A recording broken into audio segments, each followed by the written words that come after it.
बस मुझे जीने।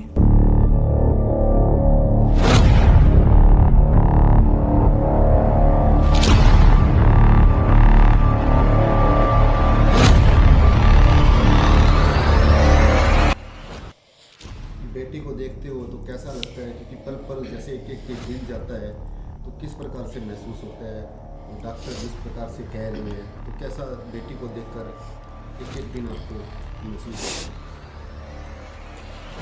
कभी इसको रात को लेके भागना पड़ता है, कभी दिन में। ना इसको अकेला छोड़ सकते, ना ही कहीं साथ लेके जा सकती। 24 घंटे एक डर बना रहता है, अभी कुछ हो ना जाए बच्ची को। जब बेटी को देखते हैं तो किस तरह का महसूस होता है? बेटी को बार बार हॉस्पिटल लेके जाना पड़ता है। तब बहुत तकलीफ होती है सर। उम्र भी बिटिया की उम्र भी छोटी है और पिछले 4 सालों से इसका इलाज करवा रहे हैं, और अब इतना हमारे पास पैसा है नहीं कि हम इसकी जान बचा सकें, और इसकी जान बचाना बहुत ज़रूरी है। तो जब बेटी को देखते हैं तो आंखें भर आती हैं कि बेटी को कहाँ लेके जाना था, अब कहाँ ले आई मैं। क्या डॉक्टर का कहना है, किस तरह का कितना खर्चा डॉक्टर ने बताया, क्या इलाज करना पड़ेगा, दिक्कत कहाँ पर आ रही है? डॉक्टर क्या कह रहे हैं अभी? डॉक्टर तो यही कह रहे हैं कि ट्रांसप्लांट कराना पड़ेगा। कितना खर्चा लगभग बता रहे हैं? कम से कम भी 20 से 25 लाख रुपए खर्चा बता रहे हैं, जो हमारे बस में नहीं है। बड़ी तकलीफ होती होगी बेटी को देख के। जी, वो तो जी हम ही जानते हैं जो हमारे दिल पे बीतती है। अब लोगों से क्या कुछ अपील करना चाहेंगे? जितने लोग इस वीडियो को देखेंगे उनसे क्या कहना चाहेंगे? बस यही अपील करना चाहती हूँ जी, जितना हो सके मदद करो, मेरी बच्ची की जान बचाओ। क्या ख्वाब था भी बेटियां बड़ी हो, क्योंकि बीमारी भी साथ में है, पैसों का भी आपको सामना करना पड़ रहा है बहन जी, और ऐसे आपके जो इस वक्त के जो घर के हालात भी बिल्कुल कहें तो इस बीमारी से मुकाबला करने में सक्षम नहीं है।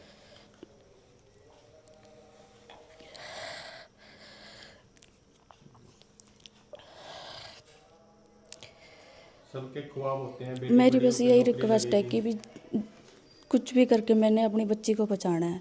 मेरे पास जितनी जमा पूंजी थी मैंने सारी इस पे लगा दी। अब मेरे पास बचाने, इसका इलाज कराने के लिए कुछ भी नहीं है। आप मदद करोगे तो मेरी बच्ची की जान बच जाएगी। क्या सपना देखा था? बेटी को क्या बनाएंगे आप? बस पढ़ा लिखा के कुछ बनाना चाहती थी, बट अब ये हॉस्पिटल में होती है हर दूसरे दिन। बड़ी तकलीफ होती है। जी अभी लगभग डायलिसिस चल रही है। हाँ जी, डायलिसिस हो रही है एक दिन के बाद। एक दिन के बाद कुछ खा पी पाती है या नहीं? हाँ बस थोड़ा बहुत। तो कितना खर्चा आ जाता है महीने का? महीने का कम से कम 10 से 15 हज़ार रुपये खर्चा आता है। तो फिर आप गुजारा कैसे करते हो? आपके पति की तनख्वाह भी इतनी नहीं है, फिर कैसे गुजारा होता है? घर कैसे चलता है? बस इसीलिए तो आपसे रिक्वेस्ट है कि आप मेरी मदद करो, मेरी बच्ची की जान भी बचानी है मैंने। बेटी को देखते हो तो कैसा लगता है, क्योंकि पल पल जैसे एक एक दिन जाता है तो किस प्रकार से महसूस होता है, और डॉक्टर जिस प्रकार से कह रहे हैं तो कैसा बेटी को देखकर एक एक दिन आपको महसूस होता है? कभी इसको रात को लेके भागना पड़ता है, कभी दिन में। ना इसको अकेला छोड़ सकते, ना ही कहीं साथ लेके जा सकती। 24 घंटे एक डर बना रहता है, अभी कुछ हो ना जाए बच्ची को। नमस्कार, स्वागत है आपका अपने चैनल पर। मैं हूं आपके साथ सुनील कंबोज। इस वक्त हम मौजूद हैं, साथ हमारे बैठे हैं हमारे मीडिया कर्मी के साथी हैं दीवाना जी। तो इनके बेटी हैं, साथ बैठे हैं, जो कि आज एक मुसीबत की घड़ी आ चुकी है, लेकिन उस मुसीबत से बाहर निकालना अपना सभी का फ़र्ज है।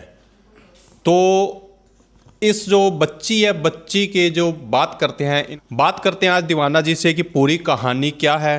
हाँ जी सर, नमस्कार। नमस्कार सर, इसको 2-3 साल हो गए हैं। इसके दोनों गुर्दे खराब हैं और जितना मेरे से होता था मैं कर रहा था, लेकिन अब मेरी गुंजाइश नहीं है कि मैं इसका इलाज करा सकूँ। नहीं, डॉक्टर्स क्या कुछ बताते हैं, कैसे इलाज हो पाएगा, कितना खर्च बताते हैं डॉक्टर साहब? डॉक्टर 20 लाख रुपये बताते हैं ट्रांसप्लांट का। ठीक है। तो राजेश, आपकी तनख्वाह कितनी है और महीने का बच्ची पे कितना खर्च हो जाता है? तनख्वाह तो मेरी 12,000 रुपये है, लेकिन ज़्यादा खर्च होता है, वो इधर उधर से मांग के फिर गुजारा करते हैं। जी। तो डॉक्टर ने क्या कुछ बताया कि ट्रांसप्लांट करेंगे तो कितने समय में हो जाएगा? अब आप जो डायलिसिस करवाते हैं इसका मतलब हफ्ते में कितनी बार हो जाती है, महीने में कितनी बार हो जाती है, और दोनों की अगर बात करें कितना खर्चा आप मंथली पे कर पा रहे हो? जी तनख्वाह तो मेरी है ना सारी डॉक्टर पे जा रही है। मैं तो आप मेरी बहन घर रहता हूँ, राशन वाशन वो इधर आके देती है मेरे को। मतलब आर्थिक तौर पे बड़ी खराब सी स्थिति आपकी है। हाँ जी, बहुत ख़राब है जी। रिया मैम, क्या कुछ कहना चाहेंगे आप, जिस तरह से बच्चे की स्थिति है और आपका ही साथी है? और बहुत ही दुख की बात है कि हमारे सिरसा की बच्ची और ख़ासकर हमारे पत्रकार साथी, जिसकी बच्ची को हम देखते देखते मतलब कब इतनी बड़ी हो गई पता ही नहीं लगा, लेकिन अचानक से जब ये पता लगा कि इसकी दोनों जो गुर्दे हैं ख़राब है, किडनी जो काम नहीं कर रही, और डॉक्टरों ने भी ये बोला कि इसके इलाज के लिए इसको ट्रांसप्लांट करवाना पड़ेगा। नाम बहुत छोटा है, लेकिन जब पता लगा कि इसका ट्रांसप्लांट का खर्चा कितना है, और हमारे छोटी सिटीज़ में तो होता भी नहीं है, तो हमें बड़ी दुख की बात है कि किसी की बच्ची का इस तरह से हाल हो रहा है। हर दूसरे दिन इसको हॉस्पिटल में डायलिसिस करवाते हुए देखते हैं। उम्र सिर्फ 16 से 17 साल है, छोटी सी बच्ची, बहुत सारे सपने, हाल ही में एंगेजमेंट की भी प्लानिंग थी इनकी, बट कहीं पे भी कुछ सक्सेस होता नज़र नहीं आया। और बच्ची को देखकर ऐसा लगता है कि एक माँ की ममता, एक बाप का प्यार किस तरह से ये सब कुछ हैंडल कर रहे होंगे। कितना मुश्किल, अपने बच्चे को जब तकलीफ़ में देखते हैं तो माँ बाप के लिए बहुत ही मुश्किल पल होते हैं कि भगवान ना करे कि किसी के साथ ऐसा कुछ हो, क्योंकि जब भी माँ बाप के बच्चे के ऊपर कोई ऐसी स्थिति आती है तो माँ बाप सोचते हैं कि भगवान तू जो करना है मेरे साथ कर ले, मेरे बच्चे को ऐसी कंडीशन में मत डाल। आज 4 साल से इसकी मम्मी पापा इसको हॉस्पिटल में लेकर घूम रहे हैं।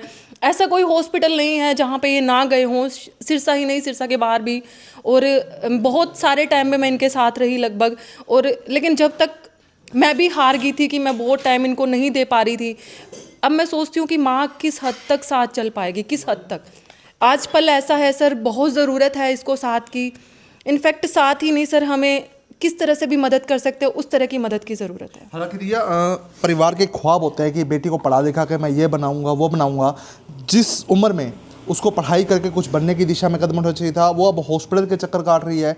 और जब परिवार अपनी बेटी को हॉस्पिटल में देखता है, उस दर्द को जब समझता है तो बड़ी तकलीफ होती है। बिल्कुल मोहित जी, परिवार के साथ साथ मैं कहती हूँ ना कि मैंने तो जस्ट मतलब ऑफिस में आती थी तब हमने देखा, छोटी सी थी, कब इतनी बड़ी हो गई, और वो दर्द मुझे महसूस होता है। एक माँ मैं भी हूँ, और वो दर्द मुझे महसूस होता है कि मतलब कि कितना मुश्किल है जब अपनी आंखों के सामने पल पल अपने बच्चे को मरते हुए देखना। तो मैं शहर वालों से अपील करना चाहूँगी, हाथ जोड़कर इनके लिए अपील करना चाहूँगी कि अपनी हाथ से 10 रुपये भी आप अगर डोनेट करते हैं तो शायद किसी की बच्ची की जान बच सकती है। छोटा छोटा सहारा से हम अपनी बच्ची को बचा सकते हैं। ज़्यादा ना कर सके तो मैं उम्मीद करूँगी कि हमारी इस वीडियो को ही शेयर कर दो, ताकि किसी ऐसे पर्सन के पास हमारी ये वीडियो पहुँच पाए जो इस बच्ची की जान बचाने में हमें सहायता कर पाए। परिवार बड़ी दर्द की स्थिति में है। हालांकि माँ से भी बातचीत करे थे, पिता से भी बात करे थे, बड़ी तकलीफ है, आंखों से आंसू है। वो कहते थे हम बेटे को कुछ बनाना चाहते थे पढ़ा लिखा के, लेकिन अब उसको हॉस्पिटल लेके जाना पड़ता है। बड़ी तकलीफ होती है जब बेटी को बेड पे देखता है, डायलिसिस होती है। हालांकि पति 12,000 कमाता है, खर्चा 15 से 20,000 रुपये महीना है। बड़ा गुजारा बड़ी मुश्किल से हो पाता है। बहुत मुश्किल है मोहित जी, घर वैसे भी नहीं चलते लोगों की, इतनी महंगाई के अंदर और बीमारी के अंदर तो चलना बहुत मुश्किल है। जब बच्ची के सपने होते कि हम अपने बच्चे को बड़ा कर रहे हैं, पढ़ा लिखा रहे हैं, 12 साल 15 साल 17 साल का कर दिया, और अचानक पता लगता है कि नहीं, इसका तो ये ख़त्म ही है, इसका तो कोई फ्यूचर है ही नहीं, तो माँ बाप के पैरों तले तो ज़मीन निकल जाती है, कुछ बाकी नहीं रहता। मैं समझ सकती हूँ एक माँ के दिल पे इस टाइम क्या बीत रही होगी। उम्मीद करती हूँ कि आप भी किसी के माँ बाप हो, और आशा करती हूँ कि इस बच्ची का दर्द है वो समझ पाएँ और हमें सहयोग कर पाएँ। मैं बहुत तंग हो रही हूँ, मेरी मदद करो। मैं थक चुकी हूँ डायलिसिस करवा करवा के, मेरी मदद करो। दीवाना जी, लोगों से क्या कुछ अपील करना चाहेंगे जो आपकी इस वीडियो को देख रहे होंगे? उनसे क्या कुछ अपील करना चाहेंगे, क्या सहयोग की मांग करना चाहेंगे? मैं तो कहूँ जैसे वो वैसे मेरी मदद करो।